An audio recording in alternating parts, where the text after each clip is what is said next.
صحیح البخاری حدیث نمبر 6372 عن عائشہ رضی اللہ عنہ قالت قال النبی صلی اللہ علیہ وسلم اللہم حبب الینا المدینۃ کما حببت الینا مکہ او اشد وانقل حماہا الی الجحفہ اللہم بارک لنا فی مدنا وساعنا۔ عائشہ رضی اللہ عنہ روایت کرتی ہیں کہ نبی صلی اللہ علیہ وسلم نے دعا فرمائی، اے اللہ ہمارے لیے مدینہ کو محبوب بنا دے جیسا کہ تو نے مکہ کو ہمارے لیے محبوب بنایا تھا یا اس سے بھی زیادہ، اور اس کی وبا کو جحفہ کی طرف منتقل کر دے۔ اے اللہ ہمارے لیے ہمارے مد میں برکت دے اور ہمارے سا میں برکت دے۔ مولانا اس حدیث کی وضاحت فرمائیں۔ بسم اللہ الرحمن الرحیم۔ اس حدیث میں یہ حدیث ہجرت کے بعد کی ہے، ان رسول اللہ صلی اللہ علیہ وسلم اور آپ کے اصحاب مکہ چھوڑ کر جب مدینہ چلے گئے اس زمانے کی ہے یہ حدیث۔ تو وہاں پر لوگ تھوڑا پریشان رہتے تھے، صحت پر بھی اثر پڑ گیا تھا۔ تو رسول اللہ نے دعا کی کہ اللہ جس طرح مکہ ہمارے لیے محبوب تھا تو مدینہ کو ہمارے لیے محبوب بنا دے۔ تو دیکھیے اس کا مطلب یہ نہیں ہے کہ مدینہ کوئی بہت ہی افضل شہر ہے، افضلیت والا شہر ہے تو وہاں اس لیے آپ نے فرمایا۔ افضلیت نہ مکہ میں ہے نہ مدینہ میں، یہ سوچ بالکل غلط ہے۔ کیونکہ محبت دیکھیے، محبت کے بارے میں قرآن میں ہے کہ والذین آمنوا اشد حبا للہ۔ یہاں پر محبت دراصل وطنی تعلق کے معنی میں ہے۔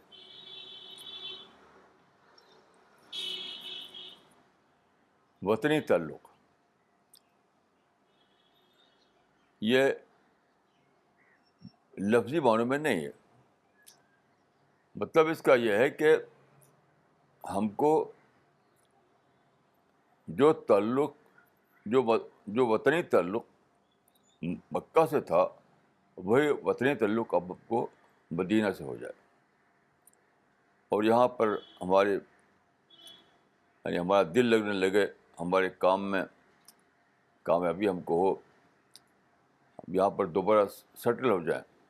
جس طرح مکہ میں ہم ایک سیٹل لائف گزار رہے تھے، بس یہاں پہ ہم ایک سیٹل لائف گزار سکیں۔ تو یہ بہت ہی بڑی، اس میں ایک بہت بڑی نصیحت ہے، اور لوگ سمجھتے ہیں کہ بس خالی مکہ مدینہ کی فضیلت اس میں بیان ہوئی ہے، ہرگز نہیں۔ لیکن پہلی بات یہ ہے کہ جہاں آپ رہیں، چاہے وہ کوئی شہر ہو یا کوئی ملک ہو، تو اس سے آپ کو وطنی تعلق ہونا چاہیے۔ یہاں تک کہ اگر آپ ایک ملک میں پیدا ہوئے، کچھ دنوں کے بعد وہاں سے ہجرت کر کے آپ نئے ملک میں چلے گئے، تو آپ کو نئے ملک سے وطنی تعلق ہونا چاہیے۔ آج کل میں دیکھتا ہوں کہ مسلمانوں کا حال یہ ہے کہ دوسرے ملکوں میں گئے ہیں کمانے کے لیے، وطنی تعلق ان کو نہیں ہے، وطنی تعلق وہیں سے جہاں پیدا ہوئی۔ یہ بالکل غلط بات ہے۔ آپ کو نئے ملک میں رہنا جائز ہی نہیں ہے اگر اس سے آپ کو وطنی تعلق نہ ہو، بالکل رہنا جائز نہیں ہے۔ آپ کو اپنے وطنی تعلق کو پھر سے نئے جگہ سے وابستہ کرنا پڑے گا، نہیں تو واپس چلے جائیے۔ اس زمانے میں تو اس کی اہمیت بہت بڑھ گئی ہے، کیونکہ اس زمانے میں دیکھیے نیشنلٹی جو ہے وہ ہوم لینڈ سے اس کا تعلق ہے۔ تو اگر آپ کو وطنی تعلق نہیں ہے تو آپ رہیں گے نئے ملک میں منافقانہ انداز میں۔ شہری بننے کے لیے آپ جس پر دستخط کریں گے اس کاغذ کو، اس پہ لکھا ہوگا کہ آپ کا وطنی تعلق صرف اس ملک سے ہونا چاہیے، تو دستخط تو کر دیں گے وہاں لپ سروس کے طور پر، اور تعلق رکھیں گے اپنے پچھلے ملک سے. یہ بالکل غلط ہے، بلکہ میں اس کو ناجائز سمجھتا ہوں. تو اس حدیث میں پہلی بات یہ ہے کہ جس ملک میں آدمی پیدا ہوتا ہے اس سے اس کو وطنی تعلق ہوتا ہے، لیکن اگر ملک چھوڑ دے، نئی جگہ چلا جائے، تو اپنے وطنی تعلق کو اسے ری اسٹیبلش کرنا چاہیے نئے ملک سے. ایسا نہیں کرنا چاہیے کہ وطنی تعلق کہیں اور رہے کہیں اور، کیونکہ اگر ایسا ہوگا تو وطن کی نسبت سے آپ پر جو فرض عائد ہوتا ہے وہ آپ ادا نہیں کر پائیں گے. جس ملک میں آپ ہیں، جس ملک میں آپ فائدہ اٹھا رہے ہیں، مادی فائدہ اور معاشی فائدہ، تو وہاں آپ صرف لینے والے کے حیثیت رہیں گے، دینے والے کے حیثیت نہیں رہیں گے. مطلب ٹیک کر شہری کے حیثیت سے رہیں گے، گیور شہری کی حیثیت سے نہیں رہیں گے. یہ اسلام میں مطلوب نہیں ہے کہ آپ کسی ملک میں صرف لینے والے بن کر رہیں اور دینے والے بن کر نہ رہیں. یہ اسلام نہیں ہے، یہ منافقت ہے. اس دعا میں مکہ اور مدینہ کے حوالے سے ایک اصول بتایا گیا ہے. مکہ اور مدینہ کے حوالے سے ایک اصول کہ جب تک تم پچھلے شہر میں تھے اور وہاں تم کو وطنی تعلق تھا، اب تم اس شہر کو چھوڑ کر نئی جگہ آ گئے، اب تمہارا وطنی تعلق نئی جگہ سے ہونا چاہیے، ورنہ تم اس کے تقاضے پورے نہیں کر سکو گے.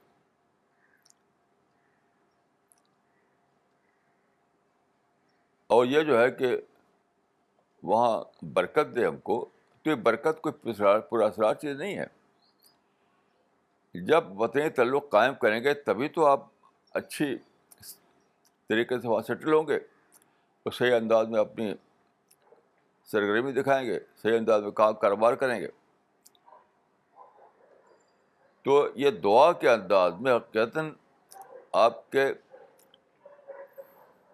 آپ کو بتایا گیا ہے کہ اگر آپ اس ملک میں جہاں آپ آئے ہیں وطنی تعلق قائم کر کے رہیں گے، تب آپ کے کاروبار میں ترقی ہوگی، تب آپ کے ہر چیز میں بہتری آتی جائے گی. تو یہ ایک اصول ہے دعا کے انداز میں مکہ مدینہ کے حوالے سے. آج کل مسلمانوں میں ایک بہت بڑی برائی آئی گئی کہ وطنی محبت کو وہ اسلام کے خلاف سمجھتے ہیں. یہ بالکل ایک غلط تصور بن گیا ہے کہ وطنی محبت اسلام کے خلاف ہے. یہ برائی پیدا ہوئی ہے دراصل کلونیل پاورز جب آئیں افریقہ میں، ایشیا میں، اور مسلم ملکوں کو انہوں نے اوور پاور کیا. اس زمانے میں برائی آئی، اور یہ برائی کے براہ راست ذمہ دار ہمارے علماء ہیں. ہمارے علماء نے یہ کیا کہ یہ جو یورپ کی قومیں آئی تھیں ان کے خلاف لوگوں کو متحد کرنے کے لیے طریقہ نکالا کہ اپنے اپنے ملکوں سے محبت کے بجائے ان کا کہ تم کو مذہب سے تمہارا تعلق ہے، تمہاری وطنیت مذہب سے ہے. اور یہ جماعت الدین افغانی، سید ابرار مودی اور اقبال وغیرہ اس کے چیمپئن تھے. یہ میرے نزدیک اپنے مادی اور سیاسی مفادات کی خاطر دین کو استعمال کرنا ہے، جو اسلام میں گناہ بتایا گیا ہے. بھائی یہ فطرت کے خلاف ہے، اسلام کے خلاف ہے اور انٹرنیشنل لا کے خلاف ہے کہ آپ جس ملک میں رہیں وہاں سے آپ کو وطنی تعلق نہ ہو.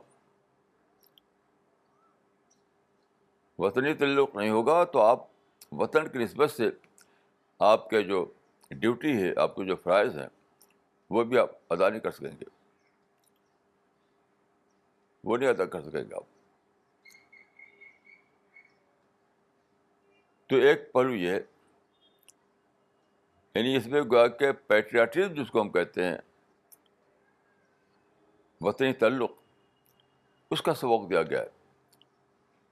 اور پیٹریاٹزم یا وطنی تعلق عین اسلام یہ ہے، یہ کوئی غیر اسلام نہیں ہے.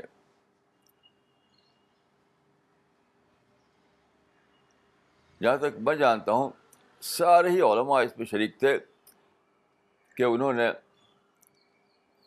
یہ کہا کہ مسلمان کا وطنیت کا تعلق مذہب کی بنیاد پر ہوتا ہے، تاکہ سارے دنیا کے مسلمانوں کو متحد کر کے مغربی طاقتوں سے لڑنے کے لیے تیار کریں. یہ غلط تھا، بالکل میرے نزدیک سرتاسر غلط تھا یہ فتویٰ. یہ وہی چیز ہے جس کو کہا گیا لا تشتروا بیعات اللہ ثمنا قلیلا، یعنی اپنے دنیاوی مقاصد کے لیے دین کو استعمال کرنا، مادی مقاصد، سیاسی مقاصد کے لیے دین کو استعمال کرنا. حقیقت یہ ہے کہ آپ کو اپنے وطن سے جہاں بھی آپ رہتے ہوں پورا وطنی تعلق ہونا چاہیے. حتیٰ کہ اگر آپ کہیں پیدا ہوئی اور بعد کو جا کے رہنے لگے کہیں اور، تو آپ کو اپنے وطنی تعلق بدلنا چاہیے. آپ کو نئے ملک سے آپ کو وطنی تعلق ہونا چاہیے.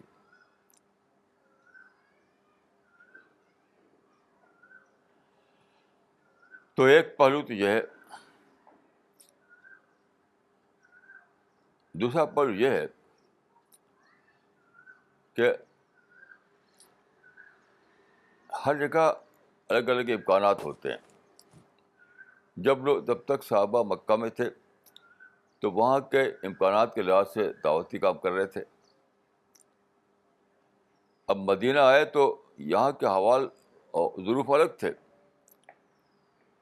یہاں کے لحاظ سے ان کو اثر نو مشروع بنانا تھا، یعنی ری پلاننگ کرنی تھی اپنی دعوت کی. تو یہ جو آپ نے فرمایا کہ ہاں مدینہ کو ہماری محبوب بنا دے، مطلب مدینہ سے ہم معتدل طور پر جب تک آپ اعتدال کے ساتھ نارمل طریقے سے نہیں رہیں گے تو آپ ری پلاننگ کیا کریں گے؟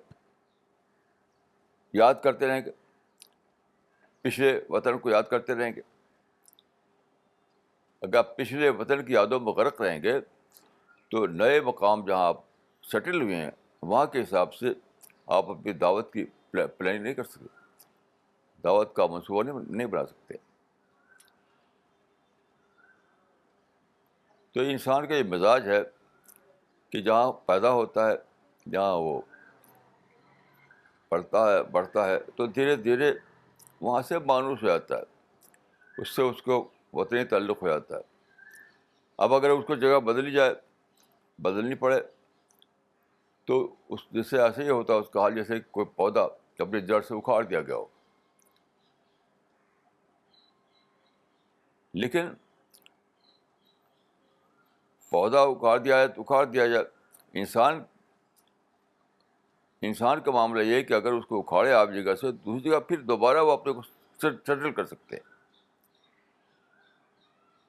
تو نئے حالات میں نارمل طریقے سے رہو، اپنے آپ کو ری سیٹل کرو، اسے وطنی تعلق پیدا کرو، تاکہ تم نئے شہر میں، نئے مقام پر اپنے دعوت کی منصوبہ بندی کر سکو. آپ دیکھیں رسول اللہ صلی اللہ علیہ وسلم جب مکہ میں تھے تو وہاں یہود نہیں ہوتے تھے. اچھا، اس کے بعد جب آپ مدینہ آئے تو وہاں یہود تھے، تقریباً 50% یہود تھے وہاں پر. تو ان سے تعلق کو آپ نے اتنا زیادہ بڑھایا کہ انہی کے قبلہ کو اپنا قبلہ بنا لیا. اگر آپ ایسا کرتے کہ بالکل ایک بے تعلق رہتے، ایک رائیولری بنا لیتے کہ تمہارا قبلہ دوسرا، ہمارا قبلہ دوسرا. تو ایک طرح کا حریفانہ تعلق ہوتا. حریفانہ تعلق کی وجہ سے دعوت کا کام اچھی طریقے سے نہیں ہو سکتا تھا. تو آپ نے وطنی تعلق کو اتنا بڑھایا کہ یہود کے قبلہ کو اپنا قبلہ بنا لیا. یہود کا قبلہ جو تھا مسجد اقصیٰ نہیں تھا، جو غلط طور پر مشہور ہے. لوگ کہتے ہیں کہ مسجد اقصیٰ کو قبلہ اول کہتے ہیں. بالکل غلط بات ہے. مسجد اقصیٰ کبھی بھی قبلہ نہیں تھا مسلمانوں کا. مکے میں جب تک رسول اللہ تھے تو کعبہ آپ کا قبلہ تھا، اور مدینہ آنے کے بعد تقریباً 16 مہینے آپ نے یہود کے قبلہ کو اپنا قبلہ بنایا. اور یہود قبلہ جو تھا مسجد اقصیٰ نہیں تھا. یہود قبلہ تھا قبۃ الصخرہ. قبۃ الصخرہ جو کہتے ہیں ڈوم آف راک. تو قبۃ الصخرہ ایک بالکل الگ جگہ ہے مسجد اقصیٰ سے الگ. اس بات کو میں بھی نہیں سمجھتا تھا پہلے. میں یہی سمجھتا تھا کہ مسجد اقصیٰ کو قبلہ بنایا تھا آپ نے. وہاں جا کر سمجھ میں آیا کہ مسجد اقصیٰ کو قبلہ بنانے کے بالکل مت ہے، غلط ہے بالکل. اس کو قبلہ اول بننا اور کہنا، سارے دنیا کے مسلمان کہتے ہیں قبلہ اول قبلہ اول، یہ بالکل غلط بات ہے. مسجد اقصیٰ ہرگز قبلہ نہیں تھی رسول اللہ کا. آپ نے قبلہ بنایا تھا یہود کے قبلہ کو، جو کہ قبۃ الصخرہ تھا.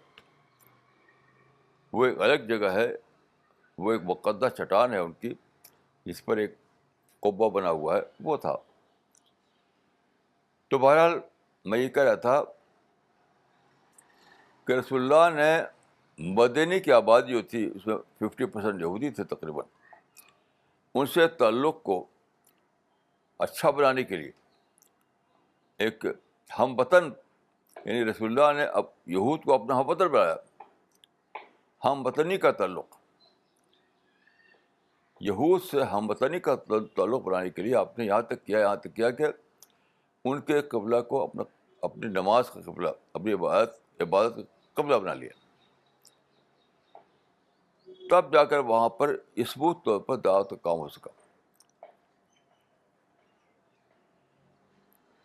وہ جو حدیث ہے کہ آپ ہجرت سے پہلے آپ نے فرمایا تھا کہ امرت بقرۃ تاکل القری یقولون یثرب وہی المدینہ،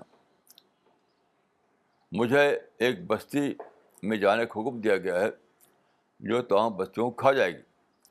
لوگ اس کو یثرب کہتے ہیں، حالانکہ وہ مدینہ ہے. تو دیکھیے یہ پراسرار بات نہیں ہے، پراسرار بات نہیں ہے. اس کا مطلب یہ ہے کہ مکہ سے جب ہم جائیں گے مدینہ تو ہمیں وہاں ری پلاننگ کرنی ہے دعوت کی. نئے ڈھنگ سے سوچنا ہے، نئے ڈھنگ سے دعوت کا منصوبہ بنانا ہے. اچھا آپ نے ایسے ہی کیا. جو پیٹرن تھا آپ کا دعوت کا مکہ میں، اس سے مختلف پیٹرن تھا مدینہ میں. آپ سیرت کی کتابوں پڑھ سکتے ہیں. جو پیٹرن دعوت کا تھا مکہ میں، اس سے مختلف تھا مدینہ میں. وہ کیا تھا؟ وہ تھا replanning of the work according to the new situation. تو یہ پلاننگ کامیاب رہی. اور مکہ میں آپ کی پلاننگ کا نتیجہ کیا ہوا کہ مدینہ بھی اسلامائز ہوا، مکہ بھی اسلامائز ہوا، اور سارا عرب اسلامائز ہو گیا. یہی نہیں بلکہ آپ نے مدینہ کے قیام کے زمانے میں عرب کے اطراف میں جو بڑے بڑے سردار تھے، جو ملوک تھے، ان کو آپ نے دعوتی مکاتب لکھے. تو کیا کہ آپ نے مدینہ پہنچنے کے بعد وہ سارے اسباب جمع کیے جس کے نتیجے میں آپ مدینہ میں آپ کو جماع حاصل ہو، آپ کو اسٹیبلٹی حاصل ہو، وہاں کے مواقع کو آپ، وہاں کے اپرچونیٹیز کو آپ بھرپور طور پر استعمال کر سکیں. یہ مطلب ہے اس کا. یہ سب کچھ محبت میں شامل ہے. یعنی ہمارے دل میں مدینہ کی محبت پیدا کر دے. یہ لو کے معنی میں نہیں ہے. لو کے معنی میں نہیں. اس کا مطلب یہ ہے کہ ہم مدینے میں نارمل طریقے سے رہیں, مدینے کے لوگوں سے اچھے تعلق بنائیں, مدینے کے لوگوں سے ہم وطنی کا تعلق قائم کریں, تاکہ ہم یہاں نئے سرے سے دعوت کا منصوبہ بنائیں اور نئے سرے سے دعوت کو پھیلا سکیں.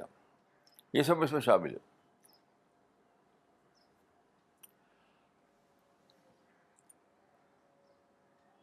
تو اس میں نہ مکہ کی فضیلت کی بات ہے, نہ مدینہ کی فضیلت کی بات ہے, بلکہ ایک فطرت کی بات ہے. فطرت کی بات یہ ہے کہ آپ جہاں رہیں وہاں سے آپ کو وطن والا تعلق ہونا چاہیے. اور کیوں ہونا چاہیے؟ اس لیے کہ آپ کا جو مشن ہے وہ مشن میں آپ بھرپور طور پر اس وقت کام کر پائیں گے جب کہ آپ جہاں رہیں اس سے آپ کو وطن والا تعلق ہو. وطن والا تعلق آپ کو نارمل بناتا ہے, آپ کو ٹینشن فری بناتا ہے, آپ کے دل سے شکایتوں کو ختم کرتا ہے, آپ کو غیر ضروری پریشانی سے بچاتا ہے. یہ سب جب ہو جاتا ہے تب یہ ممکن ہوتا ہے کہ آپ نئے مقام پر اپنے مشن کی منصوبہ بندی کر سکیں. تو آپ غور کیجیے کہ اس حدیث میں کتنی بڑی بات کہی گئی ہے, کتنی بڑی بات کہی گئی. یہ سب جو باتیں اس میں ہیں کہ مدینہ پہنچ کر صحابہ بیمار ہو گئے یا پریشان ہو گئے یا ان کو مکہ یاد آنے لگا, یہ سب ضمنی باتیں ہیں, ضمنی. اصل بات یہ ہے کہ یہاں پر رسول اللہ صلی اللہ علیہ وسلم نے ایک ایک ایک طریقہ حیات بتایا, دائی کا طریقہ زندگی کیا ہونا چاہیے یہ بتایا, مشن کو آگے بڑھانے کا کیا میتھڈ ہے اس کو بتایا. یہ ضمنی باتیں ہیں کہ صحابہ وہاں گئے تو نئے مقام کی وجہ سے کچھ لوگ بیمار ہو گئے اور کچھ لوگوں کو مکہ کی یاد آنے لگی, جو کہتے ہیں ہوم سک. ہوم سک تو ہر آدمی ہوتا ہے, صحابہ بھی تھے. تو مدینہ میں رہتے رہتے رہتے ظاہر ہے کہ ان کو وطن سے تعلق ہو گیا تھا, وطنی تعلق. تو جب مدینہ آئے تو سب کے سب ہوم سک ہو گئے, یعنی مکہ یاد کر کے اسی میں جینے لگے. تو اگر آپ ہوم سک ہو تو آپ کوئی بڑا کام نہیں کر سکتے. اگر آپ کو اپنے مقام سے وطنی تعلق نہ ہو تو آپ کوئی بڑا کام نہیں کر سکتے. آپ اپنے ہم وطنوں سے نارمل تعلق نہ ہو تو آپ کوئی بڑا کام نہیں کر سکتے.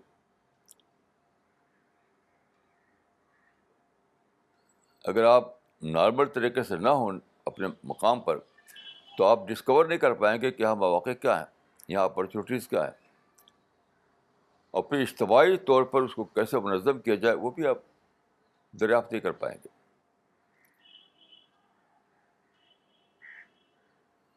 یہ ساری باتیں اس حدیث میں ہیں. اور بہت عجیب بات ہے کہ اس وقت موجودہ زمانے میں شاید دنیا کے مسلمان اس حدیث کو دریافت نہیں کر سکے. شاید دنیا کے مسلمانوں کا حال یہ ہے کہ اس حدیث سے انہیں کوئی سبق نہیں ملا, بلکہ اس حدیث کے برعکس انہوں نے یہ نتیجہ نکال لیا کہ مسلمان کا وطنی تعلق مذہب سے ہوتا ہے. اس طریقے سے انہوں نے نظریہ نکال لیا کہ مسلمان جو ہے ساری دنیا اس کا وطن ہے. یہ بالکل غلط بات ہے. وطن وہ ہے جہاں آپ رہتے ہیں. یہ نظریہ جو ہے کہ ساری دنیا ہمارا وطن ہے، یہ غلط نظریہ ہے. اس کی وجہ سے مسلمان جو ہے کہیں بھی ان کو لائلٹی والا تعلق نہیں قائم ہوتا، گہرا وطنی تعلق نہیں قائم ہوتا. اکھڑے اکھڑے رہتے ہیں ہر جگہ، بس خالی کماتے کھاتے ہیں. تو یہ تو بہت ہی غلط بات ہے کہ کہیں آپ رہیں کمانے کھانے کے لیے اور اس مقام سے آپ کو وطنی تعلق نہ ہو. بہت غلط بات ہے.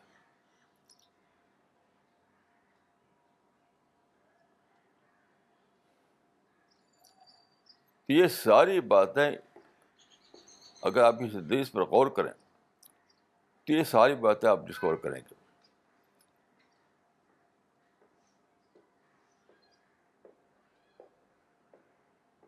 اس زمانے میں تقریباً 200 سال سے مسلمانوں پر یہ ذہن مسلط ہے کہ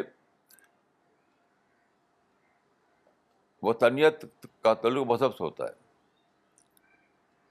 وطنیت یہ ذہن بنایا گیا تھا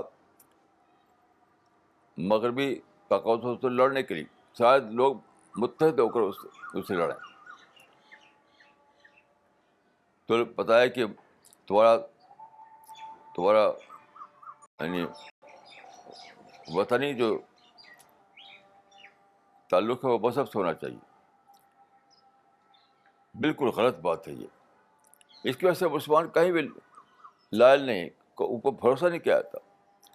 جہاں بھی ہیں وہ کھاتے کماتے ہیں خالی. وہاں ان پر بھروسہ نہیں کیا جاتا کہ وطن کی خاطر وہ جو تقاضے ہیں اس کو پورے کریں گے. یہ میں نے پایا ہے ہر جگہ. تو بہرحال ہمیں چاہیے کہ ہم اس حدیث کا دوبارہ مطالعہ کریں. اس حدیث کا دوبارہ مطالعہ کریں. اس حدیث میں جو حکمت بتائی گئی، اس حکمت کو آپ جانیں اور اس حکمت کو اپنی زندگی میں اپنائیں. تو آج بھی ہوگا کہ عمر تو بکرتین تاکل القرا یا قرون یسرب ویل مدینہ. آج بھی ہوگا. آپ کا جو دارالہجرت ہے وہ نئی کامیابیوں کا مرکز بن جائے.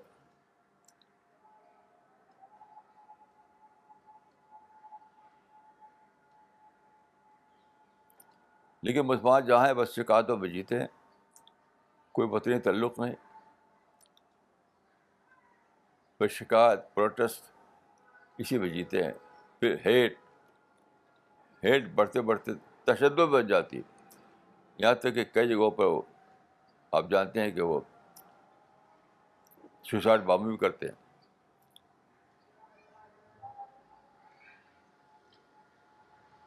تو بہرحال میری دعا ہے کہ اللہ تعالیٰ مجھ کو اور آپ کو اس برائی سے بچائے کہ ہم اپنے وطن سے محبت نہ کریں اور ہوائی وطنیت میں جئیں. کیونکہ ایسا کرنے کی وجہ سے ہم اپنے مشن کا صحیح تقاضا پورا نہیں کر پائیں گے. دعوت کے تقاضے صحیح طور پر ادا نہیں کر پائیں گے.